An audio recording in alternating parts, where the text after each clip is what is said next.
इस वक्त जमीन पर सबसे अक्लमंद तरीन कौम ईरानी कौम है। इस बात के लिए कि मेरे पास दलील है। कौन सी? 1400 साल गुजर चुके, पैगंबर के बाद सब खत्म हो चुका और इन्हें समझ आ गई है कि वली मासूम की हुकूमत जरूरी है। इनकलाब किस लिए लाया गया था? मुस्तकिल होने के लिए नहीं मेरे अजीज। इनकलाब का शिआर था खुदाया खुदाया।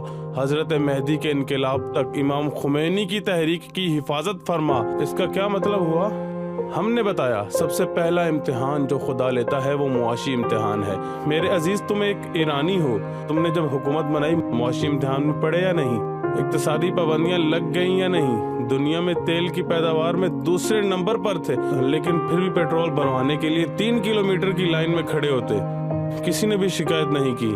बहुत दिलचस्प है, कितने अच्छे लोग हैं। लेकिन आजकल जब आम लोग देखते हैं कि अमीर लोग अच्छी जिंदगी गुजार रहे हैं, जो चाहते हैं कर सकते हैं, तो आम बंदा सोचता है कि मैं क्यों ऐसी जिंदगी गुजारूं। बिल्कुल दुरुस्त कह रहा है।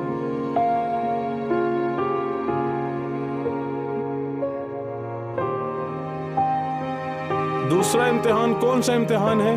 जहाद, 8 साला जंग। इमाम खुमैनी ने लोगों से कहा कि जाओ खुर्म शहर आजाद करना होगा, अराक आजाद करना होगा। क्या लोगों ने इमाम खुमैनी से ये कहा? इमाम, आपने कभी क्रूज मिसाइल का नाम सुना है? मैं अपनी जुबान में कह रहा हूँ, फर्ज करें कि इमाम ने जवाब दिया हो, नहीं। ये क्या चीज है? जी, एक क्रूज मिसाइल बिस्तर में से बंदे को निकाल ले जाएगा। इस्काद, मेडोमोका, ड्रैगन, ये सब दुश्मन के मिसाइल के नाम हैं। जहाँ कहीं भी इंसान हो उसे ढूंढ निकालता है। प्यारे इमाम, कैप्टन टैंक के 3 मीटर की तोप है, अगर गोला फेंकेगा हम सब नीस्तो नाबूद हो जाएंगे।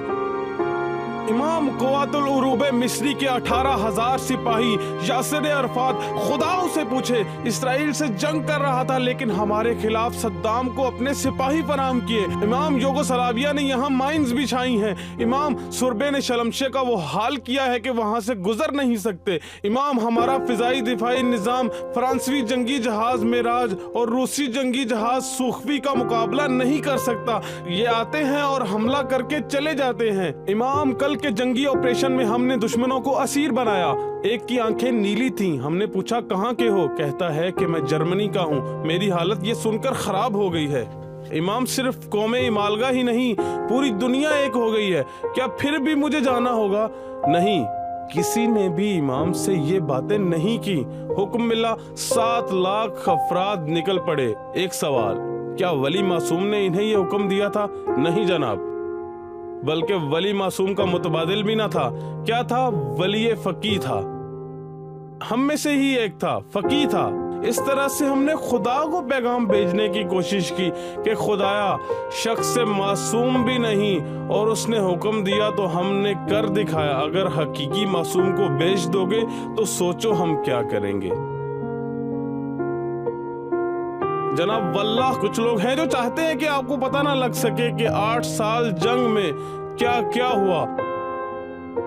आप नहीं जानते। शलमचे के इलाके में जाकर देखें तो आपको समझ आ जाएगी।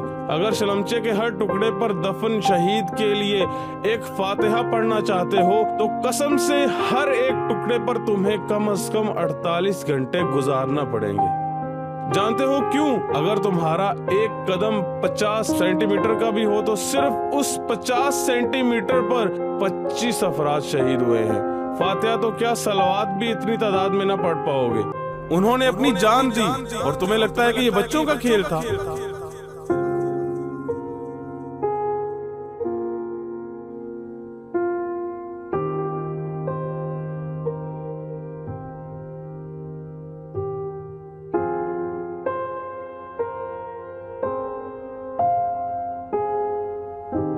अलेक्जेंडर डुमेरन फ्रांस का वजीर इत्तलात, ये फ्रांस की बात हो रही है, एक किताब चौथी आलमी जंग अजीम तक में लिखता है कि मैं रमजान नामी ऑपरेशन में इराकियों के साथ फ्रंट लाइन पर था।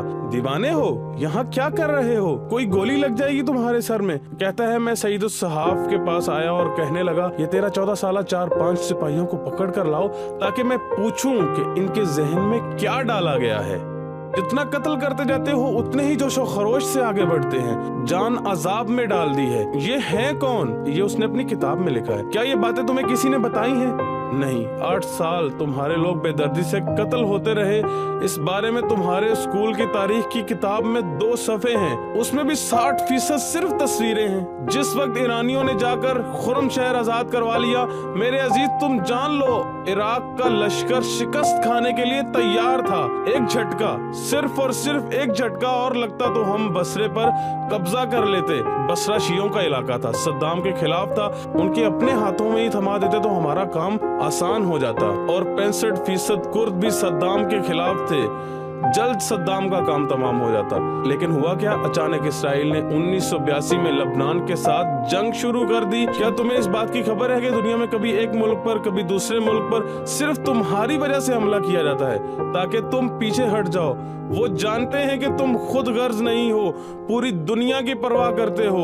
हमारी तवज्जो लबनान पर भी है और फलस्तीन पर भी। इस ऑपरेशन का तो नाम भी तुम्हें नहीं बताया जाता।